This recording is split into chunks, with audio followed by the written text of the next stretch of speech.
really is a beautiful thing in a lot of ways of what this virus is bringing to us, what it's doing for us as a whole. Some people finally get their loved ones home that they haven't had for a very long time. I know even having my partner home a little bit more with me and my little girl is huge because we don't really get that. So, you know, it's brought forward so many opportunities. I do want to mention too, if you're trying meditation, because, well, we could talk about that all the time for a whole 3 hours if we wanted to. But I just want to mention that if you're trying to meditate in all this chaos, try to have a focus because without a focus, you won't get anywhere with your meditation. Maybe it's even just focusing on love. You just want to focus on bringing in some love, and you just focus on your breath and you incorporate love in that meditation, whatever it is, but making sure you have a focus and a goal of what you want to get out of this meditation, because without that, with all the energy that's surrounding you at home, with having kids at home or other family members, husbands, all that sort of thing, there's a lot of distraction, there's a lot of excess energy around you, and energy that you might not even be that used to having, you know, in your little bubble all the time. So making sure that if you're going into meditation, you always have that intention of what are you trying to get out of this, because without that, you won't have a focus. And like I mentioned, is right now, very empathetically, you're absorbing everybody's shit is what I'm going to tell you. You know, you're absorbing your child's stuff. You're absorbing your husband's stress. You're absorbing, you know, the phone call you just had with your mother who's struggling with all this virus. You're feeling it all. So really becoming aware that maybe this isn't even my energy. Maybe this isn't even my panic. Maybe what I'm feeling in this moment is what I just received from the phone call with my mom, or the conversation with my husband, or when I was holding my baby. Maybe she's feeling this energy as well, right? So I think it's becoming in tune with yourself and the realization that a lot of the energy we're picking up at this time isn't even ours. And if we can become aware with that, we will start to feel more grounded and connected within our own bodies, that I'm just picking up energy around me, but it's not mine. So simply, I'm going to let it go. And it could just be by, I'm going to cut that cord, or I'm going to let it go, or I'm just going to take a deep breath and remove it out of my energy. But it's very important to become in tune with yourself and the realization that a lot of the energy you're taking on in this moment of time is not even yours. Yeah, that's exactly right, Taylor, and that's a really good tip.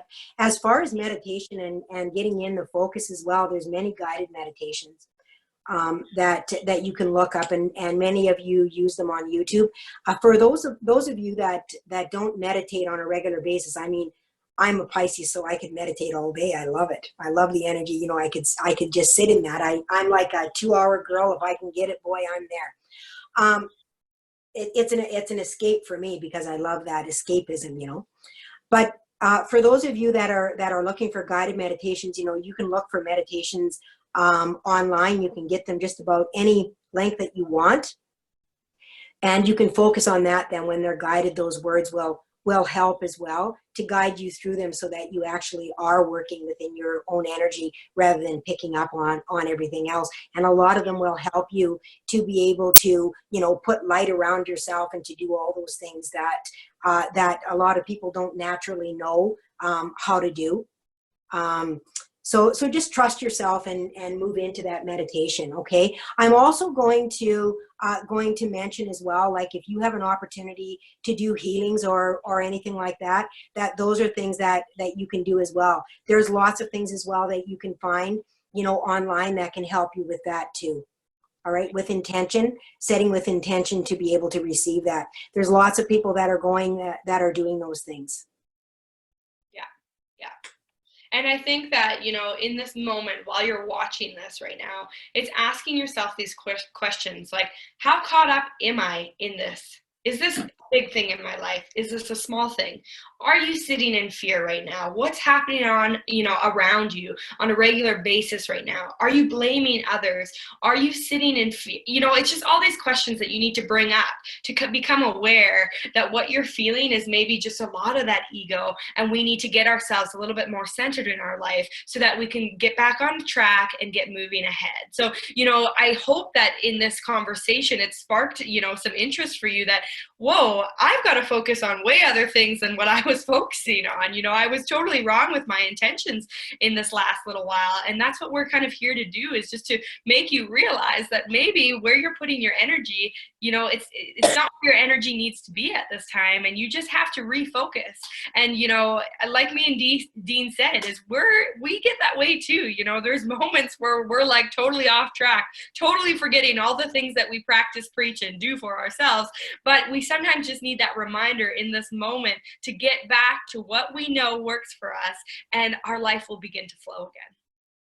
Yeah, that's exactly right, Taylor. We do forget, you know, how to take care of ourselves, and I think that's really important within this energy, that we do learn how to begin to focus. And I also think it's important.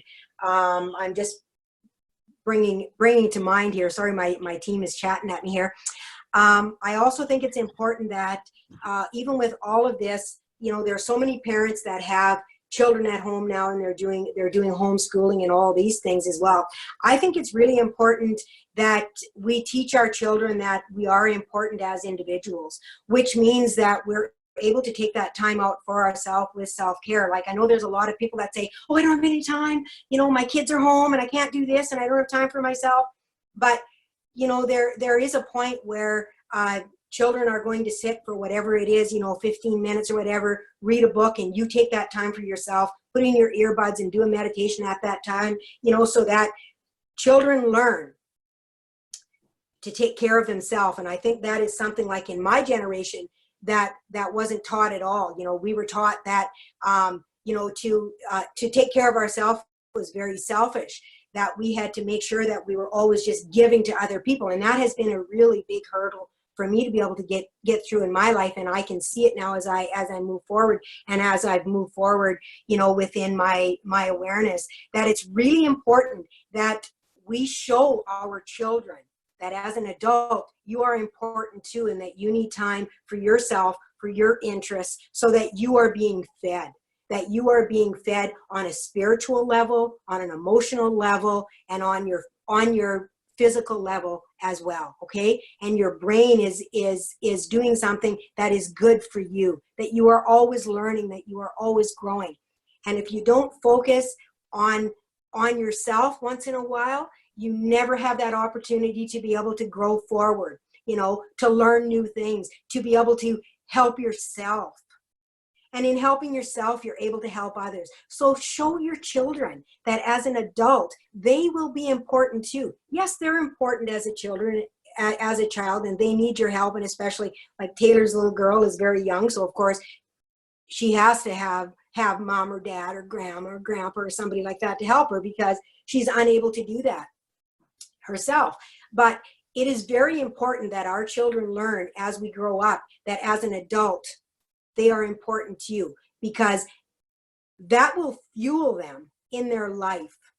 It will fuel them to become the best person that they can be, to help other people, to be an individual, which we are all sent here to be an individual, to be unique, to be different.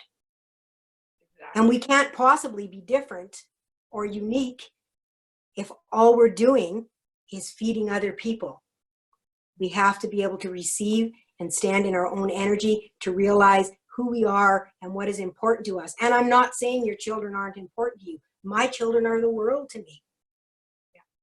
But it's important that you show your children that they are important as they grow, and that you are important too, that you are an individual, that you are not just a mom. Okay?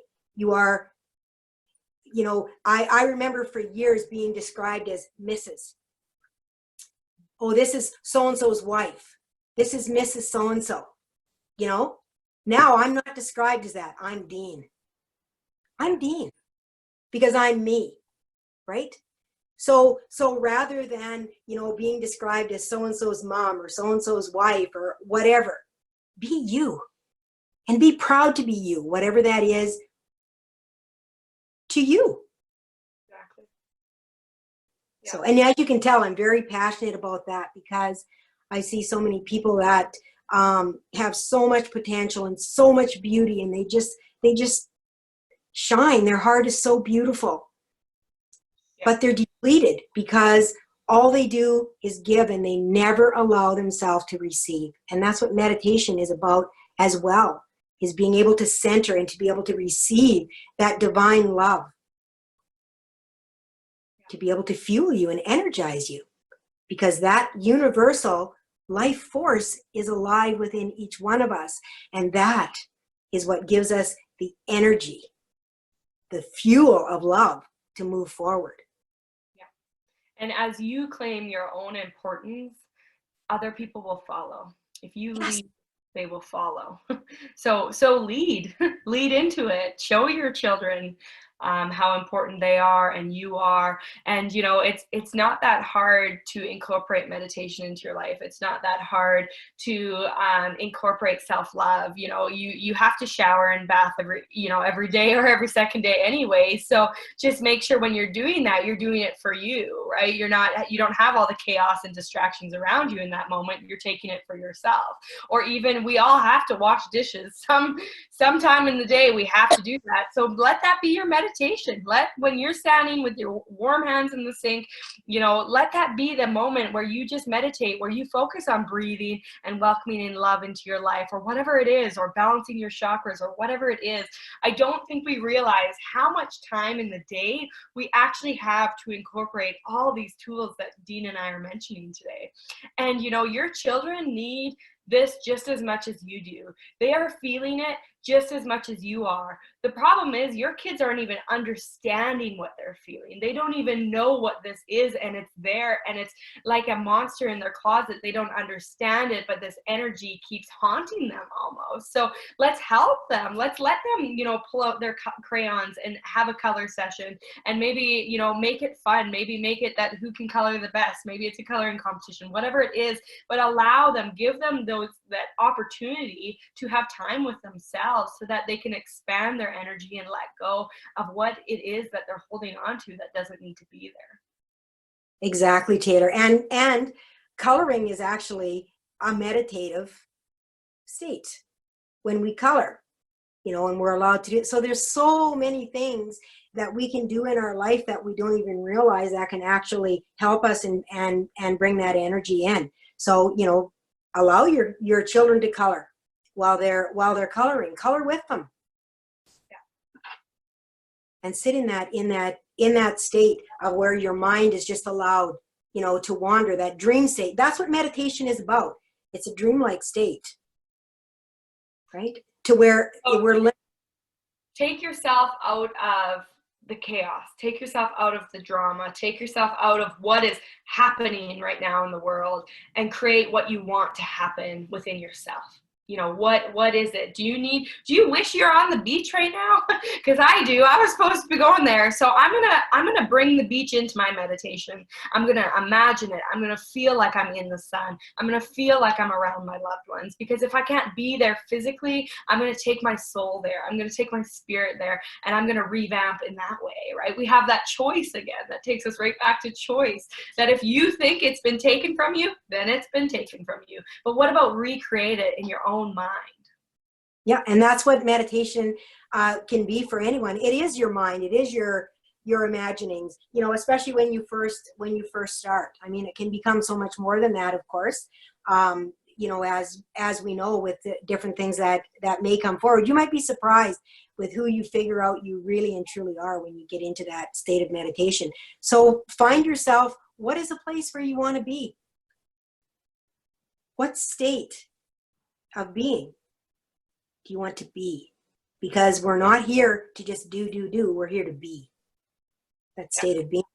You know, we're called human beings, not human doings. Human beings. And we forget. We just think that we have to do. And I think that's the most difficult part of what this virus has brought forward for a lot of people. Is it's like, oh my God, I don't have all that schedule. I don't have to run little Johnny to hockey, and I don't have to run Annie to ballet, and I don't have to, you know, run this one to this school event, and I don't, you know. So for it becomes difficult for some people to sit in a state of being. So they feel like they really have to almost create that doing within their home to where it's rush, when that isn't the case. This is the bringing forward that state of being now and allowing yourself to just relax, sit on the couch and read that book that you've been putting off for how long, listen to that beautiful music, put that music around you in your home when you're doing whatever it is, that you're doing. Make cleaning the house fun. Dance around with the broom. If people saw me in my kitchen sometimes, they think I was crazy. I'm sure they do see me. Actually, I have really big windows, so I'm sure they do see me. And I'm sure they think I'm crazy. But you know what? I don't care anymore. I used to care. I used to be like, oh my God, what are people going to think? But when we really get into a place of self-love, we get to the point where it doesn't matter to us what other people think. And I'm saying that in a way of not trying to be unkind. You're not saying, oh, I don't matter. It doesn't matter what my partner thinks. Of course you care how people feel. But this is about embracing yourself, embracing who you really and truly are, and allowing yourself to be that person at the soul level that you dreamt up to come here to say, this is who I want to be. And then we get here and we hide from that. And we're like, oh, I don't want to be. Well, what will people think? People will think what they want to think regardless. Those people that are going to love you are going to love you anyway. So just be that. If you want to just lay, be, read, dance, jump, sing. Enjoy that quiet time to do whatever it is you've been putting off for how many years. It's like, oh, when I have some time, this is what I'm going to do. You're right, Dean, because it is, I think, and you feel the same way, I know you do, that as long as we're running from ourselves. So we can run little Johnny to hockey, and we can do the ballet, and we can be and do and blah, blah, blah. But as long as we're doing that, we're not doing us. We're not embracing who we are. We're not developing. We're not growing. We're not finding self-love. We can speak self-love, but if we don't take the time to do so, we are never going to just be okay with who we are. So, right now, we're given time to develop. We're given time to do these things that we're mentioning that are going to help you. So, every day, make a goal. Maybe it's that you're going to open a book one day. Maybe it's you're going to meditate. Maybe you're going to go for a walk. Maybe you're going to do some research on chakras. Maybe you're gonna read a book on the law of attraction. Whatever it is. But we're being blessed with this time right now. So what are you doing with it? Are you still trying to run from it? If you are still running, you have not developed self-love. I'll tell you that right now. Just keep running, but it will catch up. It will catch up. You will be paused on your tracks, and you will have to find yourself. So do it right now when this time is being blessed to us. Do it while it's, we're all in this together. Do it now. Don't wait for years to come and you look back and go, wow, why wouldn't I have slowed down, so many years ago? Why didn't I take that time? Yeah. And a good question to ask is, what am I running from? Yeah. Because Why? there's always a reason. Yep. Why am I running? Why can't I, just sit with myself? People become, bored and difficult. I remember when my children were young, and they only said they were bored to me once. Because when they would say to me, I'm bored, I would say, okay, well, let me find you something to do. And therefore, I never had my children telling me they were bored.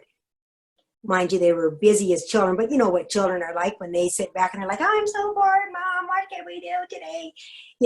And they didn't do that. They knew better. They would say to you, what can I do? But they never said they were bored, because I was like, oh, let me see. I have some jobs for you today. So, and being bored, being in a state of boredom, learning how to sit in that. And by telling my children that, not to be bored, right? To find something else to do with their time. Even in saying that, we can look at that from two different ways when we talk about doing and being.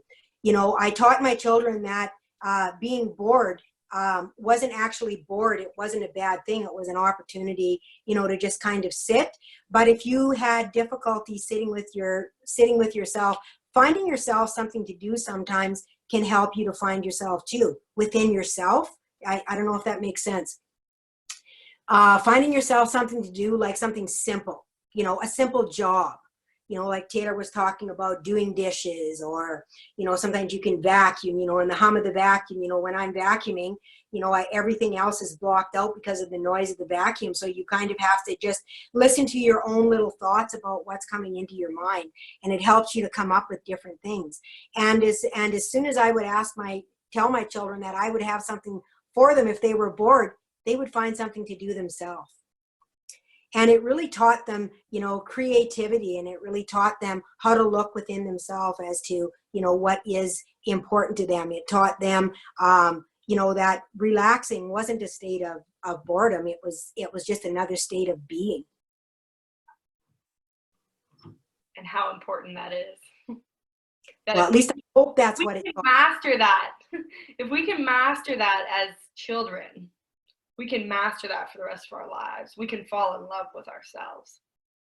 Yeah, and I think that's probably the hardest thing, you know, for us to do, is to fall in love with ourselves, because, you know, and especially when we're taught, you know, and bullied by other children, and every one of us are, you guys. There is nobody here that hasn't felt bullied or put down by other children. And it may not even be that other child was attempting to bully you. Children are very honest, okay? But it can be something simple that they said that you already felt about yourself, because we all have these things about ourselves that we look at that are brought to us at a very young age, that we actually try to work our way out of as we grow older and begin to love. Okay? So there's many things about ourselves, like me with my dreaminess, you know, get your head out of the clouds. Get your head out of the clouds. And that is a quality that is important to me, because that is where I solve everything. That is where I solve it, is within that meditative state, that dreaming. Because in your dreams, you can be anything. And you really can be anything within this life. Anything that you want to be. If you can dream it, you can be it. So let your children dream. Let them be silly. Let them sing out of tune. Just let them sing. They're expressing themselves for who they are. And I know sometimes the chatter can be like, oh my goodness. But you know what? Everybody has earbuds that they can plug into something themselves and plug the world out now.